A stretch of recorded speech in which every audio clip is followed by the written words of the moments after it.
Ijtimoiy tarmoqlarda Yangiyo'l tumani Markaz mahalla fuqarolar yig'ini hududidan sifatsiz ichimlik suvi kelayotgani haqidagi xabarlar yuzasidan quyidagilarni ma'lum qilamiz.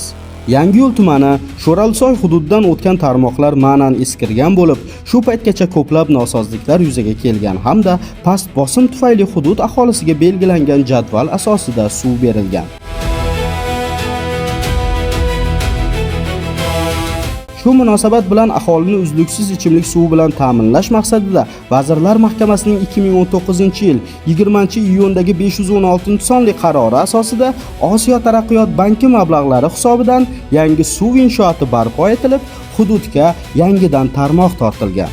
Alohida ta'kidlash kerakki, mazkur tarmoqqa suv ulanishidan oldin xolislar va faollar ishtirokida iste'molchilarga tarmoq hali mutlaqo yangiligi va unda yuvish ishlari ketayotgani sabab bir necha kungacha suvni qaynatmay iste'mol qilmasliklari bo'yicha tushuntirish e'lon qilingan.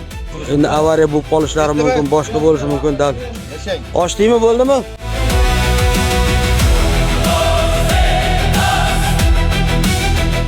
Shunga qaramay bundan bexabar qolgan iste'molchilar tomonidan yangi tarmoqdan kelayotgan suvning sifati bo'yicha e'tirozlar faol holatda ijtimoiy tarmoqlarga sizdirilgan. Holat bo'yicha bugun viloyat suv ta'minoti korxonasi ekspluatatsiya bo'limi boshlig'i, Yangiyo'l tuman filiali rahbari, laboratoriya va CS xodimlari qolaversa, axborot xizmati vakillari joyiga chiqib, vaziyatni o'rgandilar. Mana suvni ko'rishingiz mumkin. Ichida hech qanday qurt, bir oshiqcha bir hujayralar yoki bir boshqalar yo'q.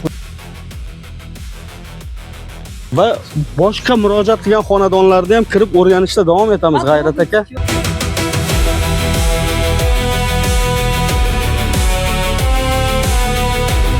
O'rganishlar davomida yangi suv inshootidan hamda e'tiroz bildirgan fuqarolar xonadonidan laboratoriya tahlili uchun ichimlik suvidan namunalar olindi. Eslatma qilmoqchiman, mana bunday shaklda olib qo'yilgan suv bu quyosh nurlari ostida turganda klorofil donachalari deydi, quyosh nuri bilan reaksiyaga kirishish deydi. Bu yashil bo'lib qolishi mumkin yoki qandaydir noqulay holatlar yuzaga kelishi mumkin.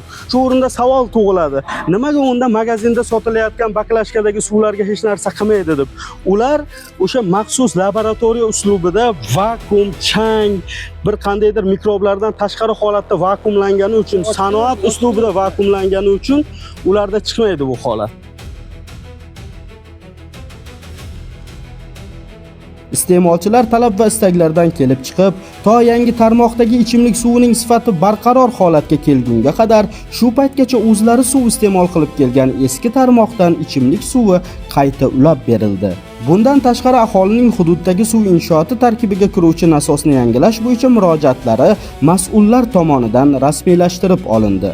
Ma'lumot o'rnida ijtimoiy tarmoqlarda tarqatilayotgan ichida turli jonzotlar yurgan o'zgacha rangdagi suv to'g'ridan-to'g'ri ichimlik suvi jo'mragidan tushmagan bo'lib, balki xonadonlarga o'rnatilgan qo'lbola filtrlar ostidagi qoldiq suvlar ekani aniqlandi.